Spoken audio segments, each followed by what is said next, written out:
Hello check hello. मैं इस ग्राम सलैया की भूमि को नमन करता हूँ और मेरी जितनी माताएं एवं बहनें, भाई एवं सगे भाई, जितने भी लोग हैं, मैं कृपया उनसे निवेदन और प्रार्थना करूंगा कि वो बैठ के भगवान बिरसा मुंडा के बारे में दो चार शब्द।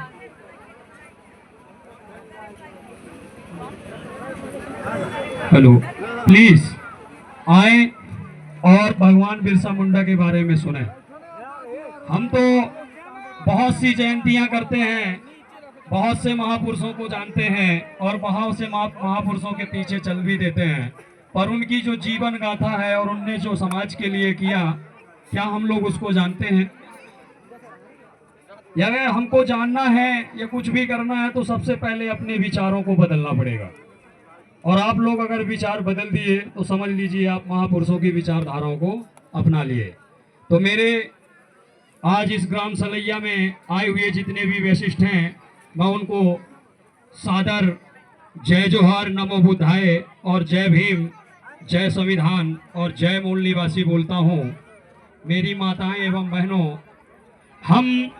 यदि हमें देश का वास्तविक विकास करना है, यदि हमको देश का वास्तविक विकास करना है, तो हमें सभी धर्म व सभी जाति के लोगों का सम्मान करना पड़ेगा। सबसे पहला हमारा काम यह है। अगर हमको इस देश का वास्तविक विकास करना है तो हमको सभी धर्म और सभी जाति के लोगों का सम्मान करना पड़ेगा। इसलिए मेरे प्यारे भाइयों, जो भी आप लोग खड़े हो, प्लीज बैठिए और सुनिए। बिरसा मुंडा जी को तो बहुत कुछ कहते हैं कि आज बिरसा मुंडा जी जयंती है, 15 नवंबर है, 15 नवंबर है, चलो सलैया। पर आप लोग ऐसे खड़ा होकर सुनोगे और आप लोगों के गांव में जितने लोग आए हैं उनको ऐसा प्रदर्शन दिखाओगे तो दोबारा क्या आएंगे वो? इसलिए मैं सबसे निवेदन करूंगा कि सब लोग बैठें और सब दूर दराज से आए हुए लोगों का मनोबल बढ़ाएं। प्लीज मेरे भाई, सभी को मैं सादर जय भीम, नमो बुद्धाय भी बोलना चाहता हूं। और सब लोग मेरी बातों को, जो भी त्रुटियां हो, प्लीज कुछ ध्यान ना देना और कुछ ध्यान देना भी तो उसको क्षमा करना, अपना छोटा सागा भाई समझ के, प्लीज। तो हमारे बिरसा मुंडा जी की आज जयंती है। उन्होंने अपने इस समाज के लिए अपनी आहुति दी। बिरसा मुंडा जी की मृत्यु कितने साल में हो गई थी, क्या यहाँ कोई बता सकता है? बिरसा मुंडा जी की जयंती ओनली 25 साल में वो मृत्यु को प्राप्त हो गए थे।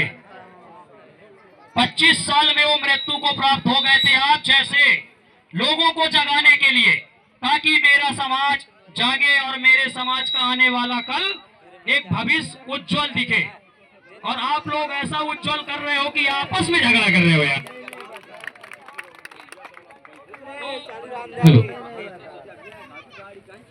हमारे जो आज महापुरुष थे यहाँ पे और जो आज हम महापुरुषों की जयंतियां मना रहे हैं, क्या हम उन महापुरुषों की विचारधारा को अपना रहे हैं कि महापुरुषों को और अवहेलना फैला रहे हैं? बताइए। हम लोग महापुरुषों को और बदनाम कर रहे हैं। हम लोग आपस में भाई भाई होके आपस में लड़ लिए। बताओ स्टेट में क्या है ये? है? आप समाज के साथ गद्दारी कर रहे हो। और मैं बताता हूं, समाज का अगर भला होगा तो शिक्षा से होगा। सबसे पहले आपके बाल बच्चों को शिक्षित बनना पड़ेगा, और अगर शिक्षित बन गए तो आप हर मुकाम को पूरा कर सकते हैं। बाबा साहब ने बोला था, शिक्षा वो शेरनी का दूध है जो पिएगा दहाड़ेगा। जिंदगी भर आप तगारी और फड़ुआ चलाएं, अपनी जिंदगी भर तगारी और फड़ुआ चलाएं, पर आपकी गरीबी खत्म नहीं होगी। और अगर आप स्कूल में, कॉलेज में अपने बच्चों को कितना भी परिश्रम करके पढ़ा दिए, वो एक दिन निकल के आएगा तो आईपीएस, कलेक्टर या डॉक्टर, वकील कुछ ना कुछ बन के आएगा और अपने समाज को और अपने देश को एक अच्छी दिशा देगा। तो आप लोग क्या चाहते हो? आप लोग अपने लोगों को और अपने बच्चों को अशिक्षित रखना चाहते हैं कि शिक्षित करना चाहते हैं? तो आप शिक्षित कैसे करेंगे भाई, बताइए। हम लोग तीन चीज पे बात करते हैं। शिक्षा, स्वास्थ्य और रोजगार। अगर हम शिक्षा और स्वास्थ्य से संपन्न हुए तो हमको कोई हराने वाला नहीं है। देखिए, अगर हम शिक्षित रहेंगे तो हम स्वस्थ रहेंगे, और जब हम स्वस्थ रहेंगे तो हम रोजगार करेंगे। क्या हमारा परिवार कभी भूखा रहेगा? तो देखिए, बिरसा मुंडा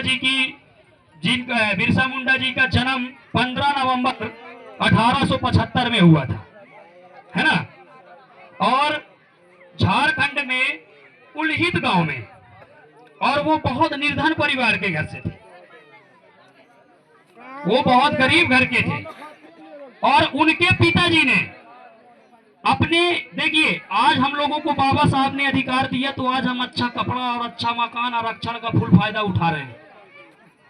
और हमारे महापुरुष जितने भी ये सब लोगों ने हमको पढ़ा लिखा के सम्मान की दृष्टि दिया। पहले हम लोगों के साथ क्या होता था, क्या आप जानते हैं? क्योंकि आप शिक्षित ही नहीं हो तो जानोगे कहां से यार। हमारे जो बिरसा मुंडा जी थे, उनके पिताजी ने धर्म परिवर्तन किया था।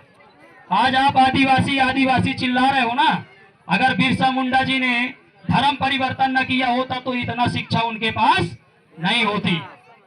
मैं दावे के साथ बोलता हूं, बिरसा मुंडा जी ने और बिरसा मुंडा जी के पिताजी, उनने क्रिश्चियन धर्म अपनाया था, तब उनको पढ़ने का अधिकार मिला था। नहीं, आदिवासी कल्चर, यहाँ के शोषित पीड़ित लोगों को पढ़ने का अधिकार नहीं था। ये बात सही है कि नहीं है?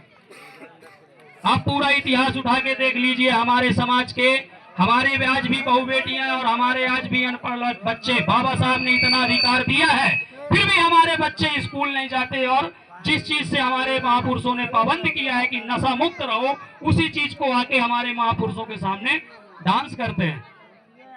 अरे भाई, खून उसी की दिया हुआ है, और उन्हीं के खून और उन्हीं के मांस को आप लोग देखो। अपने बच्चों की आहुति उन्होंने दे दिया, 25-25 साल में अपनी कुर्बानी दे दिया है आप लोगों के लिए यार। तो आप लोग क्यों ऐसा करते हो बताओ?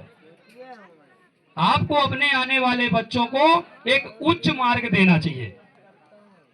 रानी दुर्गावती, सावित्री बाई फुले, अगर दुनिया में सबसे पहले शिक्षा के लिए अगर स्कूल दिया है, किसी ने जमीन स्कूल के लिए दिया है, तो मैं अपने यहाँ के जितने भी भाई मेरे बैठे हैं, मैं सबसे पूछना चाहता हूँ, क्या वो जानते हैं कि किसने दिया है सबसे पहले विद्यालय बनने के लिए जमीन? अगर हमको यहाँ पे शिक्षा और स्कूल शिक्षा लेने के लिए अगर हमको किसी ने जमीन दिया है तो वो है फातिमा शेख।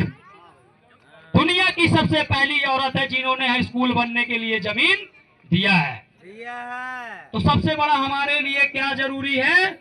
शिक्षा। अगर आप शिक्षित रहेंगे तो आप सब कुछ कर सकते हैं।